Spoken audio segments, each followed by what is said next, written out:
लो बच्चों, let's read the question first. The question reads there would be no evolution if.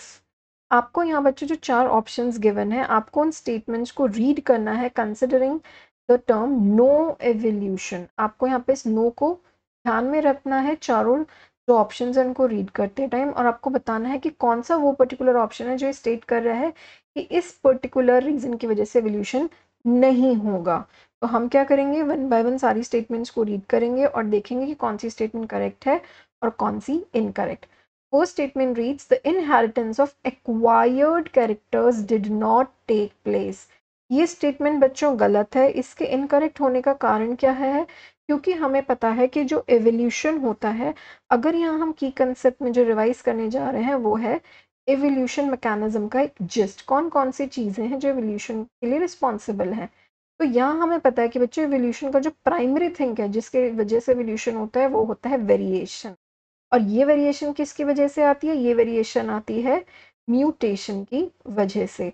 तो अगर आपकी किसी पर्टिकुलर स्पीशीज के पॉपुलेशन में वेरिएशन आ रही है तो वो इवोल्यूशन शो करेगा।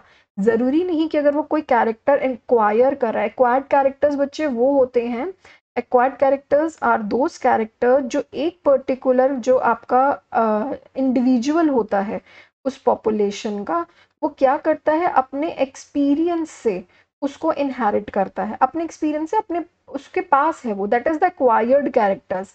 अगर ये कैरेक्टर वो अपनी प्रोजेनी में पास ऑन कर दे तो हम कहते हैं कि आपका क्या हो गया, इनहेरिटेंस हो गया इसका, एक्वायर्ड कैरेक्टर्स का।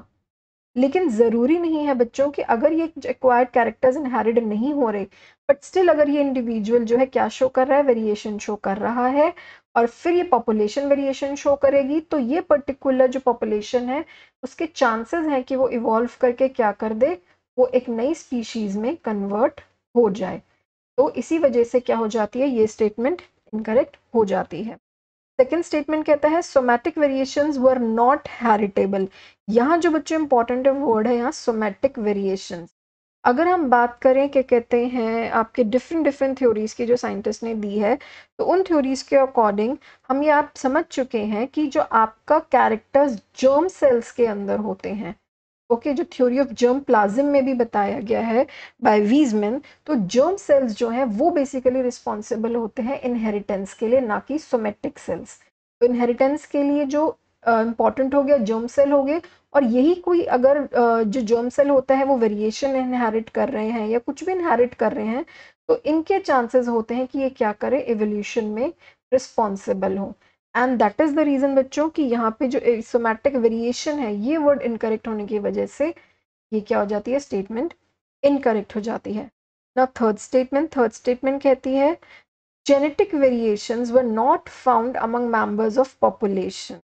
हाँ, ये स्टेटमेंट हो सकता है बच्चों की करेक्ट है। क्यों? अगर क्या कहते हैं आपकी कोई भी जेनेटिक वेरिएशन नहीं आ रही पॉपुलेशन के अंदर, अगर आपका जर्म सेल कोई वेरिएशन दे ही नहीं रहा, if there is no variation, अगर कोई वेरिएशन हो ही नहीं रही, पॉपुलेशन एज इट इज है, तो there will be no evolution, कोई स्पेशिएशन नहीं होगा और कोई एवोल्यूशन नहीं होगा। यहाँ पे भी हम ये चीज़ रिवाइज कर चुके हैं बच्चों कि एवोल्यूशन का फंडामेंटल थिंग क्या होती है, वेरिएशन होती है, जो किस वजह से अराइज होती है, म्यूटेशन की वजह से अराइज होती है। तो इसके अकॉर्डिंग देखा जाए तो हमारी थर्ड स्टेटमेंट जो क्या हो जाती है, करेक्ट हो जाती है। फोर्थ स्टेटमेंट बच्चों, somatic variations would not transform into germinal variations.